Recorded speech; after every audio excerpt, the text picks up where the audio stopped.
ಮೋಡ ಕರಗಿ ನೀರಾದಾಗ ಮುಂದುವರೆದ 2ನೇ ಸಂಚಿಕೆ. ಬನ್ನಿ ಕತೆ ಶುರು ಮಾಡೋಣ.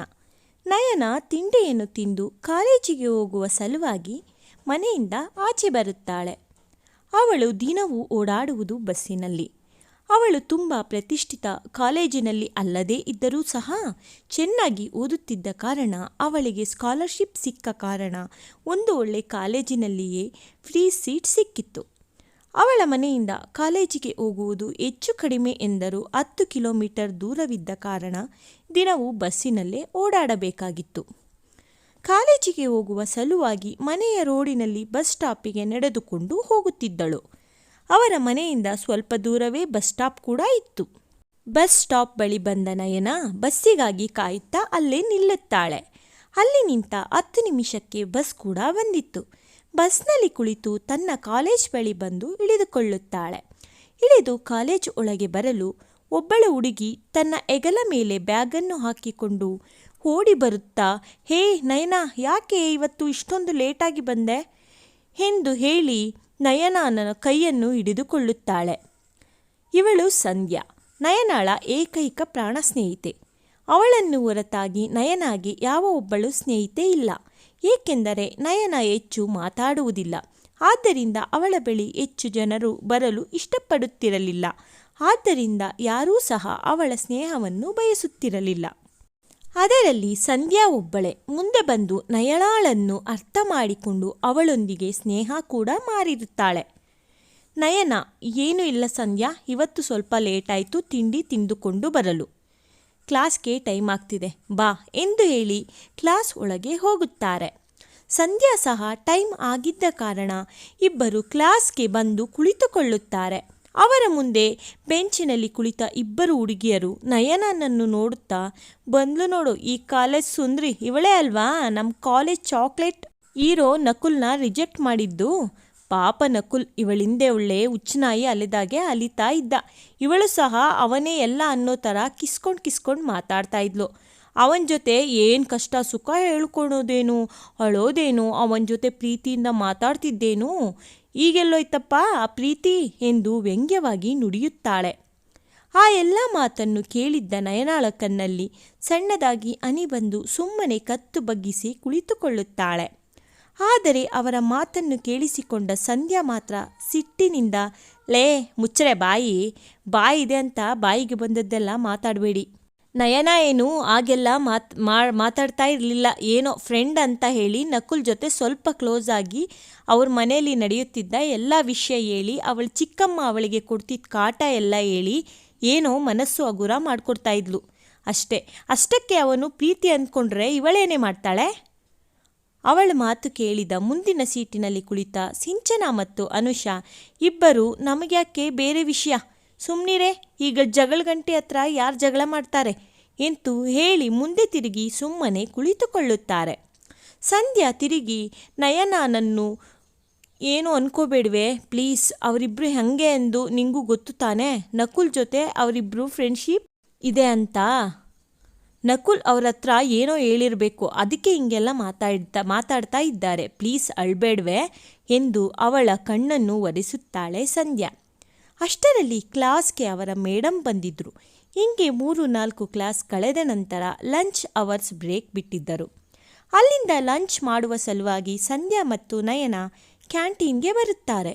ಇಬ್ಬರೂ ಸಹ ಅಲ್ಲಿ ಕುಳಿತು ಲಂಚ್ ಮಾಡುತ್ತಿರಲು ಅಲ್ಲಿಗೆ ಅವರ ಕ್ಲಾಸ್ ಲೀಡರ್ ಸುಮನ್ ಬಂದು, ನೋಟಿಸ್ ಬೋರ್ಡ್ನಲ್ಲಿ ಒಂದು ನೋಟಿಸ್ ಬಂದಿದೆ, ಪ್ರಿನ್ಸಿಪಲ್ ಯಾವುದೋ ನೋಟಿಸ್ ಕಳಿಸಿದ್ದಾರೆ, ಬನ್ನಿ ಎಲ್ಲರೂ ನೋಡಿ ಎಂದು ಹೇಳಿ ಅಲ್ಲಿಂದ ಹೋಗುತ್ತಾನೆ.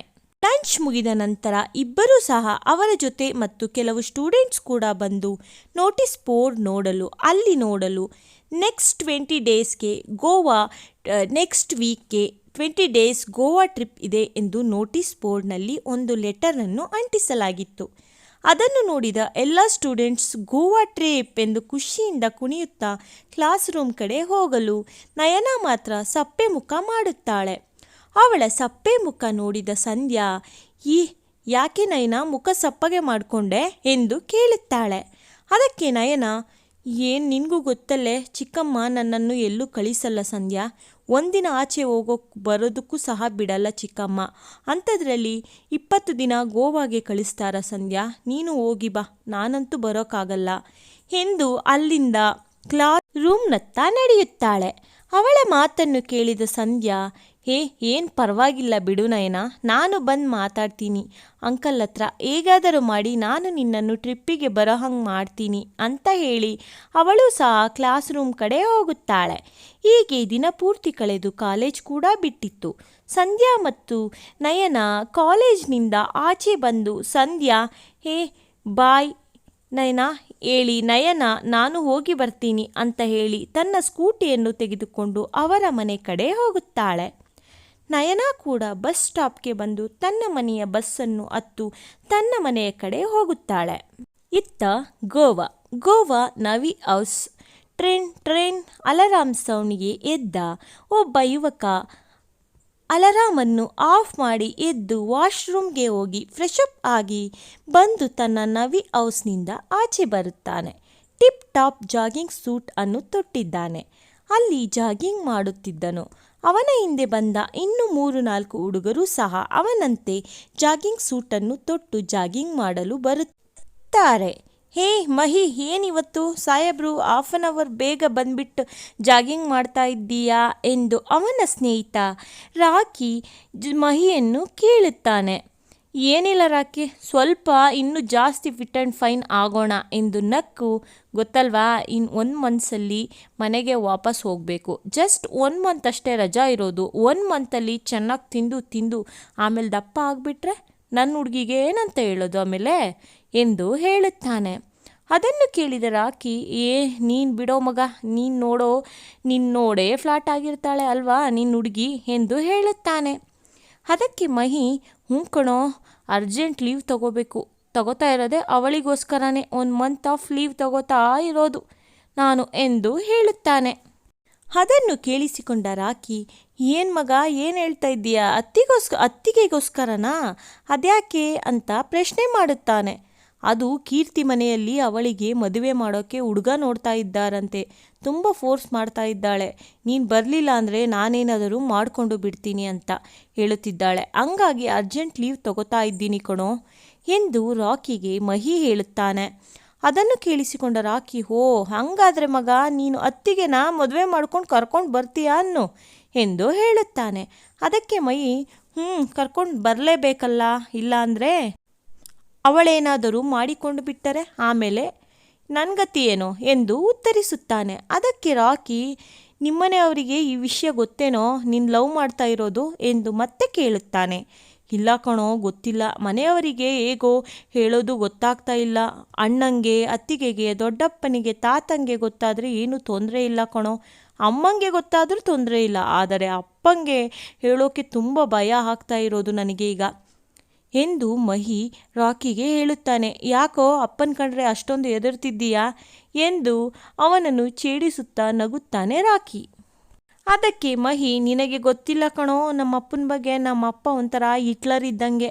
ನಾನು ಇಷ್ಟೊಂದು ದೊಡ್ಡವನಾದರೂ ಅವರು ಹೇಳಿದ ಮಾತು ಕೇಳಿಲ್ಲ ಅಂದರೆ ಹಾಕೊಂಡು ಹೊಡಿತಾ ಇರ್ತಾರೆ ಅಷ್ಟೇ ಕಣೋ, ಅದರಿಂದ ಸ್ವಲ್ಪ ಅಪ್ಪಂಗೆ ಹೇಳೋಕ್ಕೆ ಭಯ ಆಗ್ತಾ ಇದೆ ಎಂದು ಹೇಳಿ ಮತ್ತೆ ನಗುತ್ತಾನೆ. ಡೋಂಟ್ ವರಿ ಮಗ, ಅಂಕಲ್ ಒಪ್ಪುತ್ತಾರೆ, ಏನು ತಲೆ ಕೆಡಿಸ್ಕೋಬೇಡ ಎಂದು ರಾಕಿ ಮಹಿಗೆ ಹೇಳುತ್ತಾನೆ.